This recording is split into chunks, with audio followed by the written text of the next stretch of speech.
Hello and আসসালামু আলাইকুম friend. আজকের কাহিনীটির কোনো ইন্ট্রোডাকশন ছাড়াই শুরু করব, কারণ কাহিনীটি একটি এমন অ্যাক্ট্রেসের যাকে 90s মানুষরা প্রায় সবাই চেনে। क्लियर कम्प्लेक्शन, आप गॉट पिंपल्ड फेस। हमें तो कोई पिंपल्स दिखाई नहीं देते, तो मेकअप क्यों होता है? छुपाने के लिए। 5 এপ্রিল 1993 দিব্যা ভারতী চেন্নাইয়ে একটি শুটিং শেষ করে মুম্বাই তার নিজের বাড়ি ফিরে এসেছিল। আর সেই রাতেই দিব্যা ভারতীর তার আপকামিং ফিল্ম আন্দোলনের জন্য নিতালুল্লার সাথে দেখা করার কথা ছিল। যারা নিতালুল্লাকে চেনেন না তাদের বলে রাখি, নিতালুল্লা হলেন বলিউডের one of the famous dress designer. তো যাই হোক, সেই রাতে নিতা তার হাজব্যান্ডের সাথে দিব্যার ফ্ল্যাটে পৌঁছায়। তাই সেদিন বাড়িতে ছিল দিব্যা, নিতালুল্লা, তার হাজব্যান্ড এবং দিব্যার মেইড অমৃতা। দিব্যা, নিতা ও তার হাজব্যান্ড তিনজন বাইরে বসে ড্রিঙ্ক করছিল। আর দিব্যার মেইড অমৃতা তখন কিচেনের কাজে বিজি ছিল। ওদের তিনজনের বসে গল্প করার শুধুমাত্র আধ ঘন্টাই হয়েছিল। ঠিক সেই সময় দিব্যা নিজের ড্রিঙ্ক হাতে করে নিজের ব্যালকনিতে গিয়ে বসে। আর বলা হয়ে থাকে যে সেই সময় দিব্যা যে ফ্ল্যাটে থাকতো তার বাড়ির ব্যালকনিতে কোনো রেলিং দিয়ে ঘেরা ছিল না। তাই কিছুক্ষণ পর দিব্যা ভারতী ব্যালকনি থেকে ঘরে আসার জন্য যখন উঠে দাঁড়ায়, ঠিক তখনই তার ব্যালেন্স হারিয়ে যায় এবং সে 5th ফ্লোর থেকে সোজা নিচে পড়ে যায়। নিচে পড়ার পর যখন অ্যাম্বুলেন্সকে কল করা হয় তখন পর্যন্ত দিব্যা ভারতী বেঁচে ছিল, কিন্তু হসপিটালে পৌঁছানোর পর ইন্টারনাল ইনজারি এবং ব্লিডিংয়ের জন্য দিব্যা ভারতী মাত্র 19 বছর বয়সেই শেষ নিঃশ্বাস ত্যাগ করে। কিন্তু আপনারা জানেন সে সময় দিব্যা ভারতীর হিট ফিল্ম 16 और शबनम, दिल का क्या कसूर, जान से प्यारा, दीवाना, गीत এইসব মুভি দেওয়ার জন্য দিব্যা ভারতী দর্শকদের ফেভারিট হয়ে গিয়েছিল। তাই মাত্র 19 বছর বয়সে দিব্যা ভারতীর এইভাবে মৃত্যুকে তার ফ্যান কোনো মতেই মেনে নিতে পারছিল না।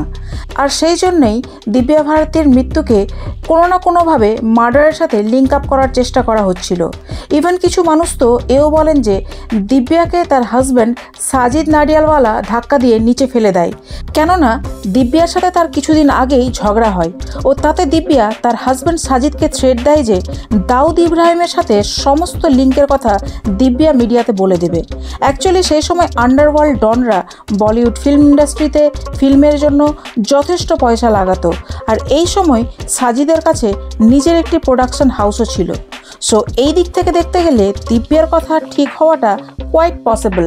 তাছাড়াও মার্চ 1993 মুম্বাই ব্লাস্ট হওয়ার ঠিক 1 মাসের মাথায় দিব্যার সাজিদের সাথে ঝগড়া হওয়া ও তারপরে দিব্যার পা পিছলে মৃত্যু হয়ে যাওয়া ব্যাপারটা ডাইজেস্ট করা সত্যি কঠিন ছিল। আবার কিছু কিছু মানুষ বলেন যে না, দিব্যা বিয়ের পর থেকেই যথেষ্ট চাপে ও টেনশনে ছিল, আর এই টেনশনের জন্যই দিব্যা ফাইনালি সুইসাইড করেছিল। আর এত কন্ট্রোভার্সি শোনার পর দিব্যার প্যারেন্টস মিডিয়ার সামনে আসে এবং নিজের বয়ান দেয়।